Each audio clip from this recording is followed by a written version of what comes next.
Hey Curator Crew, today we're going to be talking about Amazon sale pricing myths and why they're probably stopping you from getting the best deals. To my new subscribers, hi, my name is Aaron Hamilton and I'm a former Amazon Senior Vendor Manager. Now, before you go any further, go like and subscribe, and then it's the rather early start to Amazon's Black Friday sale, so take a look at this video that I did here to get you prepared. However, in this video, we're going to talk about three things: Amazon's pricing strategy, using pricing trackers, and sale comparisons. Stick around to the end because it'll be worth it. If you know anything about this channel, then you know exactly what I'm talking about.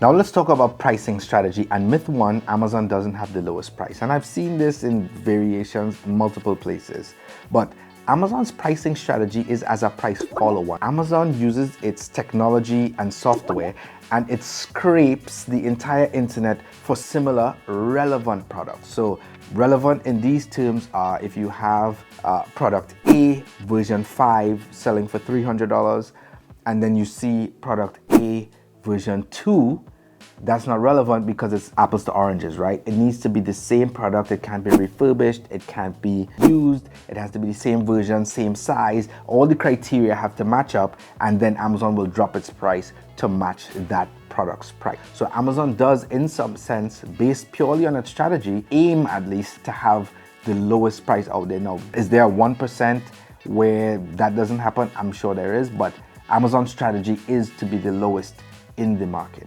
Now again, I mentioned that's a system. So let me paint a scenario for you. Imagine a scenario where Amazon scrapes for a price and the system incorrectly picks up, product A, but it picks up version 1 instead of version 2, which it's trying to match. Version 1, of course, is going to be a cheaper price, but somehow it matches to version 1. Amazon pulls that price in, drops the price of version 2, and it stays there for a couple hours, for a day, and then it shoots back up to the version 2 price because the system corrects itself. If that's the case, then we have a scenario where the system made an error. Now that will lead me to my other point where I hear people referencing Camel, and Keeper. Those tools are just like Amazon's tools. They're not infallible. It's garbage in, garbage out with systems, right? So if Amazon incorrectly pulls that information, it's going to reference in Keeper or Camel that the price dropped. Let's say it's a $200 product. The price dropped to $95. So when you're looking at Keeper and you see the graph and you see it's like 200, it drops to like 170 and it's fluctuating between 200 and 170. Then you see at this random day, it wasn't a sale day, it wasn't anything, you see the price drop to 95. And then after a day or two, you see it shoot back up to 170, 180, and it's going between there. And you use that 95 as the baseline for deciding whether or not a sale price is a deal, then you're doing yourself a disservice because now you are comparing an error to a pricing strategy. You have to look at it and say, you know what, is this real? Does this even make sense? Is this a mistake? Because more than likely, I can tell you, it probably was a mistake that was corrected, but it still reflects on that graph because the price did go down to that. Some people lucked out and picked it up, but unfortunately, you're trying to get it at its lowest price now. It's probably never going to go back to that $95. You have to decide whether or not that's a good deal. And saying it's not a good deal by comparing the $95 to the $150 price is doing yourself a disservice and you're going to miss out on a great deal. So that brings us to sale comparison and myth 3. A drop to a previous low price is not a deal. So think about it. You have a product that you want to pick up, and that product on Prime Day was $150 from the manufacturer retail of $200.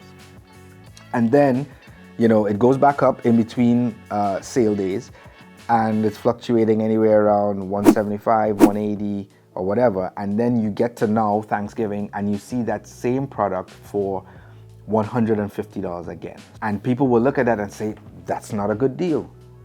I don't understand how. So if a deal is at its lowest, you have to remember, and I think something important here to remember and not forget as a consumer is that some of these companies can't afford to give that big of a discount.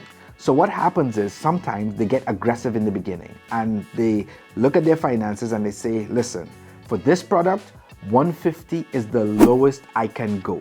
So every big deal day, we can go to 150, that's it. You have to look at that and say, now, if they can only go to 150 without, as they say, taking the shirts off their backs, is that a deal? I think so. It's not a better deal, but it still is the lowest deal that they can get to, because sometimes these companies can't go lower. So if you stuck around this long, I thank you. I'm giving away a $50 gift card on Thanksgiving. So just click the link in the description and enter the word thanks to get 20 extra entries. So go click the link and good luck. Now, if you want to grab some stuff, go check my video here on this item that has a cult-like following during deal days. It's the GE Opal 2.0 XL. And if you go see one of our family favorites, if you want to pick up this Chefman Home Slice indoor electric pizza oven, we love it. I use it at least once a week. It's at its lowest price right now of $199.